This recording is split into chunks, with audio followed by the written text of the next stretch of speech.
الحسين أقدس عشيق خلى صيتي ينعرف، وهو دربي ومسلكي وعنا لا ما انحرف. كنت انا بوسط المهد غير ما اعرف احد، وكنت انا بوسط المهد غير ما اعرف احد. وكنت احس بدموع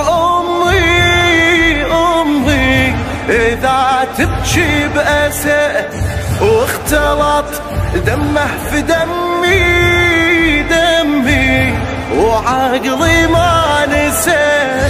كنت اشوفه قصتي واجمل رواياتي، كنت احقق بالحسين ضام غاياتي. حيدر حيدر حيدر حيدر حيدر، والجنون بداخلي في الحسين هو العقل. من انادي يا حسين والله قلبي يتصل. عاره لابن موسى بعدما بانا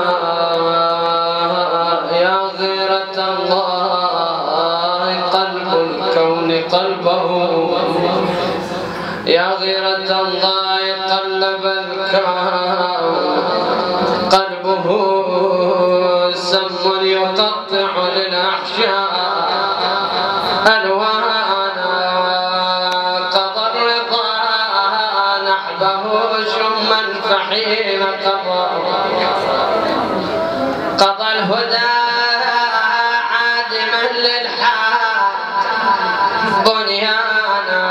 قضى قريب خراسان بغصته، نفس الفدا الغريب في خراسان.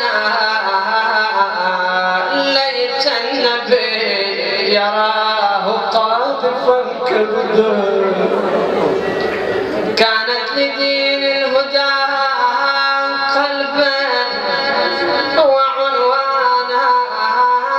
ليت النبي يراه للرضا غير معالجا سكرات الموت. لا فانا يا عز ان تنظر الزهراء موجتها مضرومة بضرام السهم عدوانا.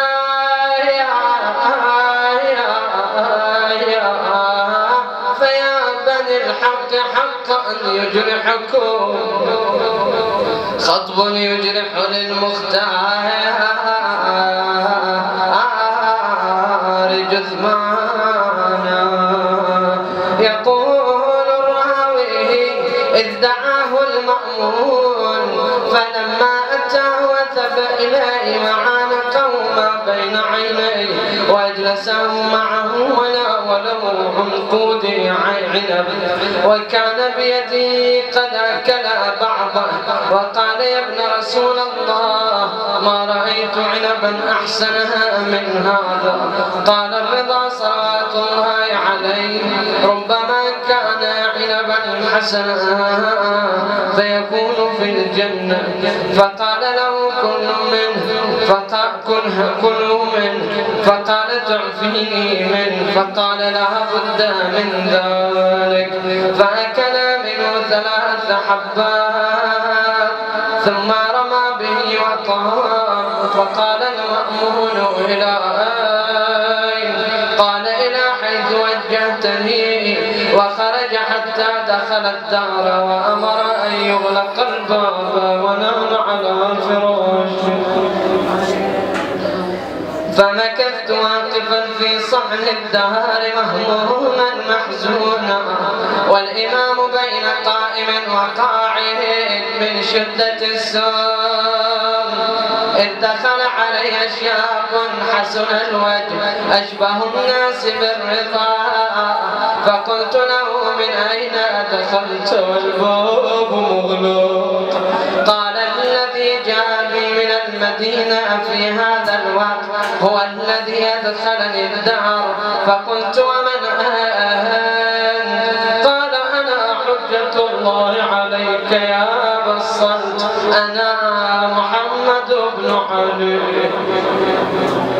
ثم مضى نحو أبيه فدخل وأمرني بالدخول معه، فلما نظر إليه الرضا عليه السلام وثب إليه فعانقه وضمه إلى صدره وقبل ما بين عينيه، ثم سحبه سحبا في فراشه وجعل يكلم شيئا لم أفهمه، وبينما ولده الجواد عنده وإذا بإمام الرضا قد غمض عينيه وأسبل يديه ومد رجليه، عرق جبينه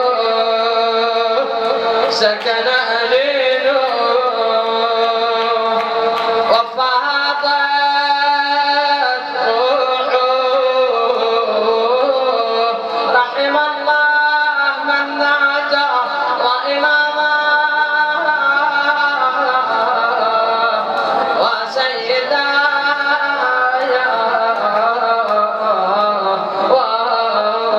وعليا. قلبي يتفطر للإمام المعفي طوس مسموم من السم يشيع القلب محموس،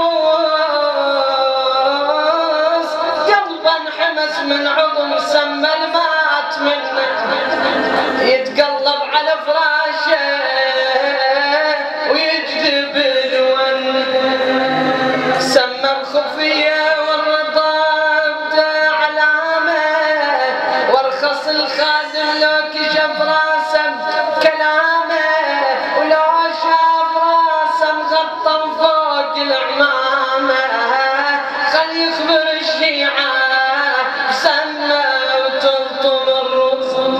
يا طوس برضك بدر من آل النبوة، ما مات حتفا ظلم سمه عدوه، ما شاف ذنب من الرضا وياه سواه، لكن حسد سمه وبرضك صار مسمس. يا طوس شتر الدين وش عندك من جواب؟ لو النبي وبنت الزهر ليك بعتاب؟ قالت أقول لهم ولدكم دفنته أحباب سالم وجملة بكربلاء دفنوا بلا رسولا، بعز دفن برضي يا زهر ابنك وتبجيل غسل وجفن، لكن حسين غيرته ونعشر نضع للروس شالته رجاجي، وحسين تحت الخيل صدره وظهره. ابنك اختار ارضي وشرفني بالاحسان، ارضي بقعه من الجنه والضامن للجنان، وذنوب زواره يمحيها الرحمن، لا خوف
من الأولين والآخرين إلى قيام يوم الدين.